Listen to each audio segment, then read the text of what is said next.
অনেক সাজ্জা মিয়া আছে, বড় মিয়া আছে, গরিবের উপর বল দেখায়। অনেক অনেক সাজ্জা মিয়াগো বাসায় গরিব ঘরের ফ্যামিলির মেয়েরা কাজ করে, কিন্তু কেউর চক্ষের নজর বালা, কেউর চক্ষের নজর খারাপ।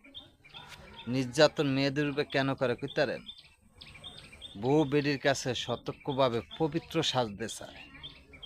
সে যে মেয়েটার দিকে খারাপ নজরে চাইছে, মেয়েটা যে প্রস্তাবে রাজিও নাই, সেই কারণে মেয়ের উপরে চোর সাব্যস্ত করে তাকে মারধর করা হয়। তো এই বেটা, চরিত্র পাল্টা। তোর বাসায় যে মেয়েরা কাজ করে সেটা তুই মেয়ের মতন যা, তাকে সম্মানের সাথে যা, তাইলে তুই আল্লাহর কাছেও ভালো থাকবি, লোকের দ্বারাও ভালো থাকবি।